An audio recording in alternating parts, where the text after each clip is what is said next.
તો પહેલું આઉટલેટ તો તમે 1-1.5 મહિનામાં સોંપી દીધું. પછી બીજું આઉટલેટ ક્યાં કર્યું? બીજું કર્યું રેસકોર્સ.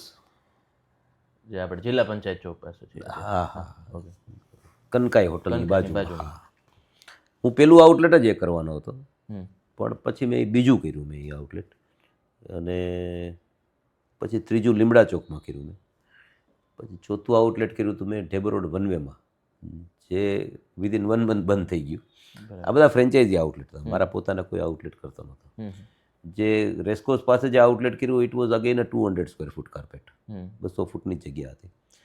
બહાર બેસવાની થોડીક જગ્યા હોય 200 ફૂટની. એટલે બેઝિક આમ જો ને તો મારો બિઝનેસ જે મેં ઇનિશિયલી ડિરાઈવ કર્યો ને ઇટ વોઝ ટપરીને ઓર્ગેનાઇઝ કરવી. આ મારો બેઝિક થીમ હતો કે જે તમને રોડ સાઈડ ચા જે મળે છે એને ઓર્ગેનાઇઝ કરવી. It was a basic theme. હવે એના માટે કરવું શું પડે ઓર્ગેનાઇઝ કરવા માટે કે લોકો લોકભોગ્ય ક્યારે બને. મૂળ મેં પહેલાં મને ઘણા બધા ખ્વાબ આવતા કે સીસીડીની જેમ ચાની મોટી દુકાનો કરવી ને 200-250 રૂપિયાની ચા વેચશું, લોકો ચા ઉપર આવશે ના અંતે બધું. પણ અગેન આ બધી છે ને લોંગ જર્ની છે, એમાં સાબિત કરવા માટે બહુ જ પૈસાની જરૂર પડે.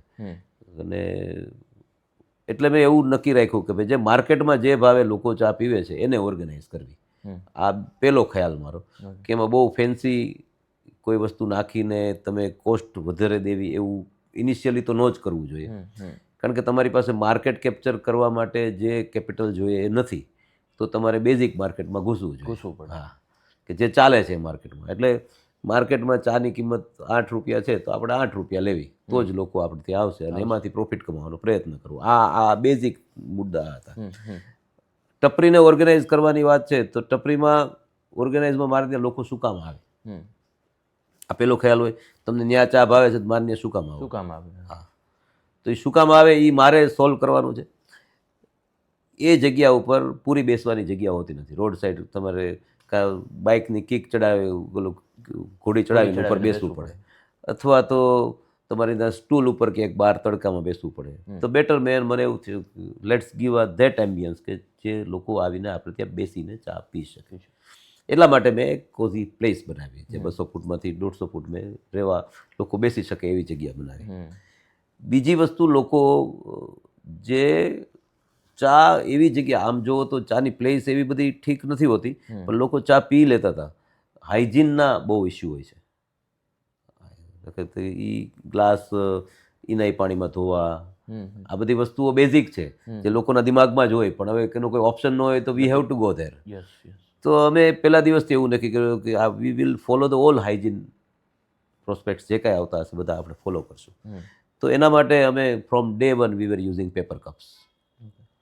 તો જેથી કરીને આ ધોવાનો પ્રશ્ન કે કોઈ એકબીજાનો ગ્લાસ વાપરવાનો પ્રશ્ન ન આવે, કે કોઈ એવી વસ્તુ ન આવે કે જેથી કરીને હાઇજીનના ઇસ્યુ થાય. અને મારું આઉટલેટ હશે એ પોકેટ ફ્રેન્ડલી હશે. ફ્રોમ ડે 1 આવું વિચારેલું કે ભાઈ જે કાંઈ આઉટલેટ હશે it will be always pocket friendly. Pocket friendly in the sense કે ભાઈ લોકોને પોસાય એવું. તમે મારી દુકાનમાં આવીને કોઈ પણ 4 જણા બેઠા તો 4 એવું કહે કે મારે હું બિલ દઈ દઉં એમ. આવું પહેલેથી એટમોસ્ફિયર જે આજે પણ છે કે એવું એટમોસ્ફિયર ઊભું કરવું કે લોકો પૈસા, નકર રેસ્ટોરન્ટમાં બહુ મોટું બિલ થાય ને તો 4-5 મિત્રો હોય તો એક જણો હાથ ધોવા વયો જાય. એવું ન થવું જોઈએ. એટલે આ બધા બેઝિક હ્યુમન મેન્ટાલિટીને ટચ કરવાની વાત હતી. તો પહેલા દિવસથી આવું વિચાર્યું હતું કે ભાઈ આપણે હાઇજીનને ફોકસ કરવું, એમ્બિયન્સને ફોકસ કરવું અને ટી ક્વોલિટીને ફોકસ કરવું, અને પોકેટ ફ્રેન્ડલી તો હોવું જ જોઈએ. તો આ 3 સ્તંભ ઉપર આ આખી કંપની ઊભી છે. બરાબર. તો બેઝિક ધંધાના જે બેઝિક ફંડામેન્ટલ્સ છે ને આ 3 બેઝિક વસ્તુ છે, એના ઉપર ઊભું છે. એટલે હાઇજીન માટે મેં તમને કીધું એમ ફ્રોમ ડે 1 અમે પેપર કપ્સને બનાવવાની પ્રોસેસ ના બધી એવી બનાવી છે કે ભાઈ રિપીટેડ કોઈ વસ્તુ યુઝ ન થવી જોઈએ, કોઈ વસ્તુ ધોવી પડે એવી રાખવાની નહીં.